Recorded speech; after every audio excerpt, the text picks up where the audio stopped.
पश्चिम बंगाल का चुनावी संग्राम अब थम गया है। बंगाल विधानसभा चुनाव में खेला हो गया। भाजपा की सारी रणनीति धरी रह गई और ममता बनर्जी की पार्टी तृणमूल कांग्रेस ने एक बार फिर बहुमत से सत्ता में वापसी कर ली। बंगाल की जीत को लेकर खीर में नमक आने से जैसी स्थिति उस वक्त बन गई जब पता चला कि पार्टी जीत गई, लेकिन टीएमसी प्रमुख ममता बनर्जी नंदीग्राम विधानसभा सीट से चुनाव हार गईं। ऐसे में सबके मन में ये सवाल है कि अब वे मुख्यमंत्री कैसे बनेंगी। आइए आपको बताते हैं कि चुनाव हारने के बावजूद मुख्यमंत्री कैसे बना जा सकता है, क्या है इसका नियम। बंगाल के नंदीग्राम विधानसभा सीट से ममता बनर्जी के सामने उनके पूर्व सहयोगी और भाजपा प्रत्याशी शुवेंदु अधिकारी ने 1957 वोटों से ममता बनर्जी को हरा दिया।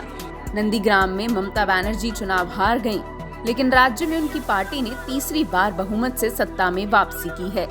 ऐसे में लोगों के मन में एक सवाल है कि अब पश्चिम बंगाल की मुख्यमंत्री कैसे बनेंगी और कैसे वहां की सत्ता संभालेंगी। मुख्यमंत्री बनने के लिए यूं तो विधानसभा या विधान परिषद, जिन राज्यों में 2 सदन हैं, उनका सदस्य होना जरूरी है।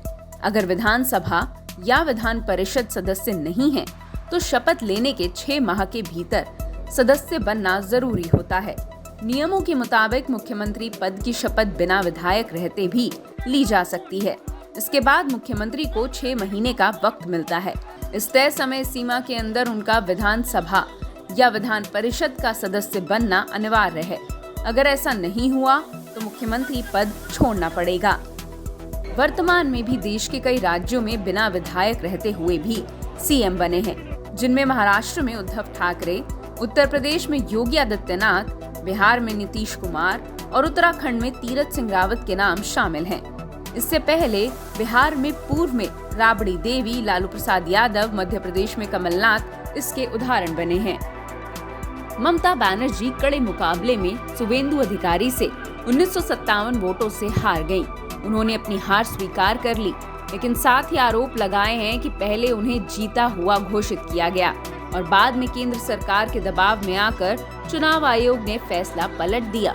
बंगाल में टीएमसी की जीत के बाद मुख्यमंत्री ममता बनर्जी ने कहा कि नंदीग्राम के बारे में चिंता मत करो। नंदीग्राम के लोग जो भी जनादेश देंगे, मैं उसे स्वीकार करती हूँ। मुझे कोई आपत्ति नहीं है। हमने 221 से अधिक सीटें जीती और भाजपा चुनाव हार गई। मैं जनादेश को स्वीकार करती हूँ, लेकिन मैं न्यायालय जाऊंगी क्योंकि मुझे जानकारी है कि परिणामों की घोषणा के बाद कुछ हेरफेर की गई और मैं उसका खुलासा करूंगी।